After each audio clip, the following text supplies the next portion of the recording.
Hi friends, आज की इस वीडियो में हम बात करेंगे कि आप यूपी स्कॉलरशिप का क्लास 11 का एक फ्रेश फॉर्म कैसे ऑनलाइन अप्लाई कर सकते हैं।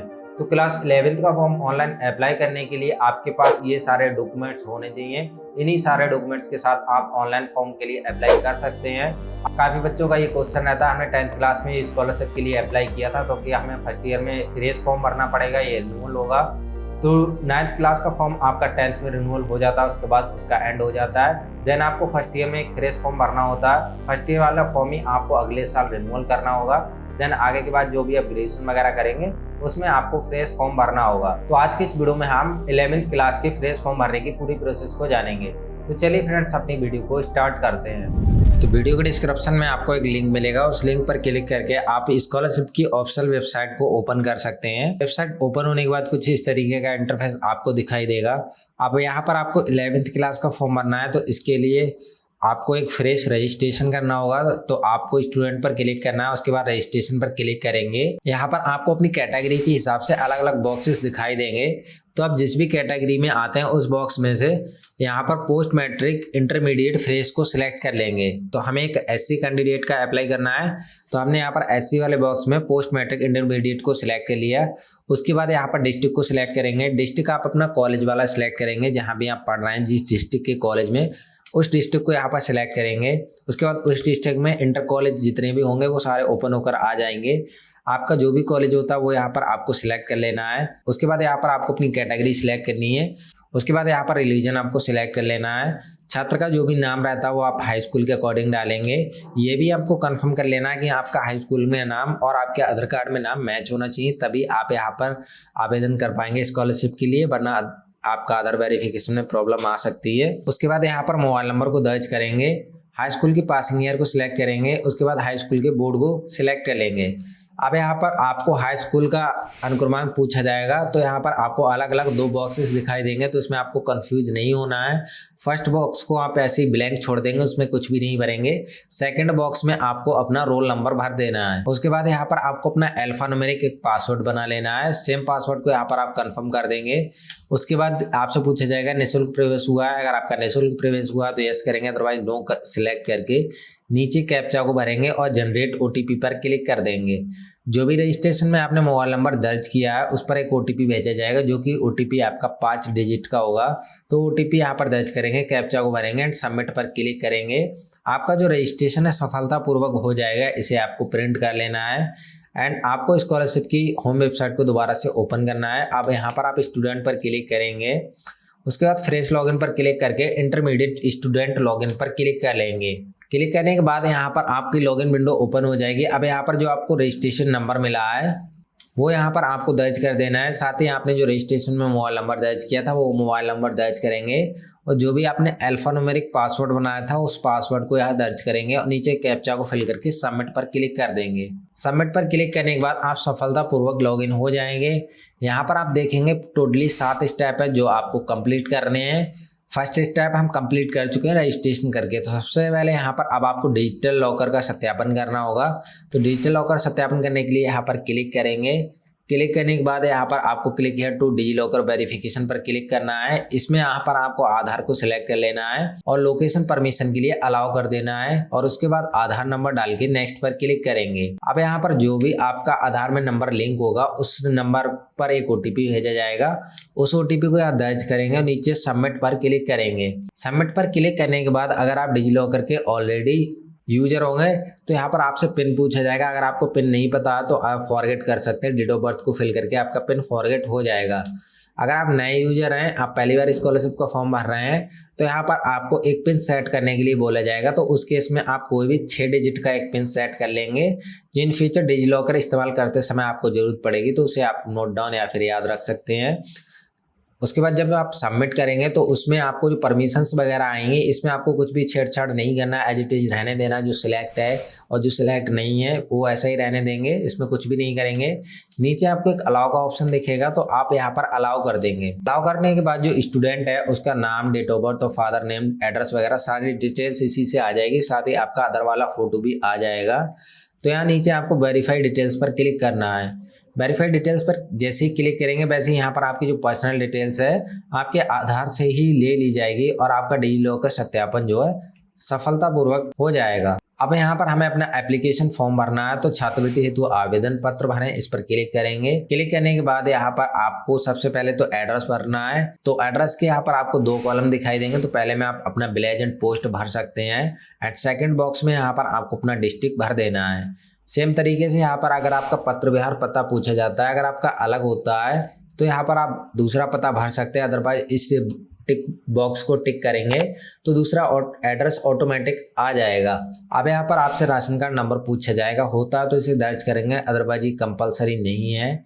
उसके बाद यहाँ पर आपके हाई स्कूल में जितने भी नंबर आए हैं और जितना आपका हाई स्कूल का पूर्णांक होता है वो यहाँ पर आपको दर्ज कर देना है। पाठ्यक्रम के नाम में आप 11th क्लास को सिलेक्ट कर लेंगे। उसके बाद यहाँ पर अपने एडमिशन की डेट को भर देंगे। उसके बाद अपने बोर्ड का पंजीयन क्रमांक भर देंगे। बोर्ड का पंजीयन क्रमांक अभी आपको नहीं पता तो इसमें आप 00 फिल कर सकते हैं। बाकी चेक प्रिंट में कॉलेज से पता करके आप अपना जेन्युइन जो भी पंजीयन संख्या होती है वो यहाँ पर दर्ज कर सकते हैं। उसके बाद 11th क्लास आप किस बोर्ड से कर रहे हैं उस बोर्ड को सिलेक्ट करेंगे। उसके बाद यहाँ पर आवासीय और द्विभाषी छात्र पूछा जाएगा। अगर आप हॉस्टल में रहते हैं तो आवासीय सिलेक्ट करेंगे, अगर घर से अप डाउन करते हैं हॉस्टल में नहीं रहते हैं तो द्विभाषी छात्र को सिलेक्ट करेंगे। अनुमोदित नॉन रिफंडेबल शुल्क ये सबके लिए अलग अलग होता है, जो टोटली आपके कॉलेज पे डिपेंड करता है। तो अभी आपको नहीं पता तो इसमें भी आप कुछ भी भर सकते हैं। बाकी चेक प्रिंट में करेक्शन कर सकते हैं, चेक प्रिंट चेक कराकर स्कूल से। उसके बाद यहाँ पर दिव्यांगता का प्रकार पूछा जाएगा। तो अगर आपकी किसी तरीके की दिव्यांगता होती है तो उसे सिलेक्ट कर लेंगे, अदरवाइज ये सारे कॉलम्स को ऐसा ही रहने देंगे। आरक्षण भत्ता पूछा जाएगा, यानी कि लास्ट ईयर आपको स्कॉलरशिप प्राप्त हुई है या नहीं हुई है। प्राप्त हुई है तो यहाँ पर आरक्षण भत्ता और शुल्क में जितनी भी स्कॉलरशिप आई है वो दर्ज कर देंगे। अदरवाइज दोनों में यहाँ पर आपको 00 फिल कर देना है। गत वर्ष की क्लास में आप 10th को भरेंगे। गत वर्ष का परीक्षा फल आप पास सेलेक्ट करेंगे और जो भी आपके पूर्णांक का प्राप्तांक है वो दर्ज कर देंगे। और जिस भी स्कूल से आपने हाई स्कूल किया है उस स्कूल का नाम यहाँ पर भर देंगे। माता पिता का शैक्षिक विवरण पूछा जाएगा, जिसमें अगर आपके पिताजी सिग्नेचर करना चाहते तो यस करेंगे और उसके बाद उनकी जो भी क्वालिफिकेशन है वो सिलेक्ट कर लेंगे। सेम तरीके से मदर अगर पढ़े लिखी हैं तो यस करेंगे और उनकी क्वालिफिकेशन को सिलेक्ट करेंगे, अदरवाइज आप नो भी सिलेक्ट कर सकते हैं। अब हमारा एप्लीकेशन फॉर्म भर चुका है। अब नीचे आपको कैप्चा को फिल करना है और प्रमाणित करें, इस पर क्लिक करके सबमिट पर क्लिक कर देना है। सबमिट पर क्लिक करने के बाद यहाँ पर आपका जो आवेदन है सफलतापूर्वक भर जाएगा। अब यहाँ पर आपको होम पर क्लिक करना है। आप देखेंगे हमारे 3 स्टेप कंप्लीट हो चुके हैं। अब यहाँ पर हमें आय जाति का प्रमाणीकरण देना होगा, तो आय जाति प्रमाणीकरण पर क्लिक करेंगे। आपका जो आय प्रमाण पत्र है उसका आवेदन क्रमांक और सर्टिफिकेट नंबर दोनों को दर्ज करेंगे। नीचे कैप्चा को फिल करके सबमिट करेंगे तो आपके आय प्रमाण पत्र के अकॉर्डिंग जो भी डिटेल्स होगी वो आ जाएगी। आपकी डिटेल्स मैच हो जाती है तो वेरीफाई इनकम डिटेल्स पर क्लिक करेंगे और अब यहाँ पर आपको अपनी जाति की डिटेल्स देनी होगी। तो इसके लिए सेम तरीके से एप्लीकेशन नंबर सर्टिफिकेट को सिलेक्ट करेंगे और अपनी कास्ट को यहाँ पर सिलेक्ट कर लेंगे। उसके बाद नीचे कैप्चा को फिल करके सबमिट करेंगे। जाति के अकॉर्डिंग आपकी डिटेल्स आ जाएगी। डिटेल्स मैच होने पर वेरीफाई कास्ट डिटेल्स पर क्लिक करेंगे तो आपका आय जाति प्रमाणीकरण सफलतापूर्वक हो जाएगा। अब यहाँ पर आपको आधार नंबर का प्रमाणीकरण देना होगा, तो इस पर क्लिक करेंगे। उसके बाद यहाँ पर अपना आधार नंबर दर्ज करेंगे और आधार नंबर को री एंटर कर देंगे। उसके बाद यहाँ पर डिक्लेरेशन को सिलेक्ट करके कैप्चा को फिल करके वेरीफाई आधार पर क्लिक करेंगे। ध्यान रखें यहाँ पर आपका नाम और आपकी डेट ऑफ बर्थ 2 चीज़ें आपके आधार से मैच की जाती हैं। दोनों मैच होने के बाद ही आपका आधार वेरिफिकेशन कंप्लीट होगा। अब यहाँ पर देखेंगे हमारा आधार वेरिफिकेशन सफलतापूर्वक होने के बाद हमारे 5 स्टेप कंप्लीट हो चुके हैं और हमारा जांच आवेदन पत्र प्रिंट करने का ऑप्शन हमें मिल गया है। अब यहाँ पर काफ़ी लोगों को प्रॉब्लम आ सकती है, जैसे वो आधार प्रमाणीकरण करते हैं तो उनका ये जो NPCI सत्यापन वाला कॉलम है ये वाला ओपन होकर आता है, उनका आवेदन प्रिंट डायरेक्टली नहीं आता। हमारे केस में डायरेक्टली आवेदन प्रिंट आ गया है, तो इसका सॉल्यूशन मैं आपको बता देता हूँ। सबसे पहले तो यहाँ पर आपको NPCI हेतु सत्यापन इस पर क्लिक करना है और NPCI का सत्यापन करना है। 1-2 बार करने से अगर आपका NPCI का सत्यापन नहीं होता तो आपको माई आधार में लॉगिन करना है। माई आधार वेबसाइट पर जाएंगे, लॉगिन पर क्लिक करेंगे, आधार नंबर और OTP को वेरीफाई करके आधार नंबर को दर्ज करके और OTP को वेरीफाई करके यहाँ पर लॉगिन करेंगे। लॉगिन करने के बाद यहाँ पर आपको एक ऑप्शन मिलेगा बैंक सीडिंग स्टेटस, इस पर आप क्लिक करेंगे तो आपको पता लग जाएगा आपका बैंक सीडिंग है या नहीं है। अगर यहाँ पर आपका बैंक सीडिंग एक्टिव दिखा रहा है तब तो यहाँ पर स्कॉलरशिप वाली वेबसाइट की प्रॉब्लम है। आप दोबारा से एनपीसीआई स्टेटस चेक करेंगे तो 1-2 दिन में या रात में ट्राई करेंगे तो हो जाएगा। अगर यहाँ पर आपका एनपीसीआई इनएक्टिव दिखा रहा है तो स्कॉलरशिप में आपका एनपीसीआई सत्यापन नहीं होगा। तो इस केस में आपको अपने बैंक जाकर एनपीसीआई से अकाउंट को लिंक कराना है और उसके बाद माई आधार में लॉगिन करके दोबारा चेक करना है। जब एनपीसीआई एक्टिव दिखाने लगे तब यहाँ पर आप एनपीसीआई सत्यापन करेंगे तो सफलतापूर्वक हो जाएगा।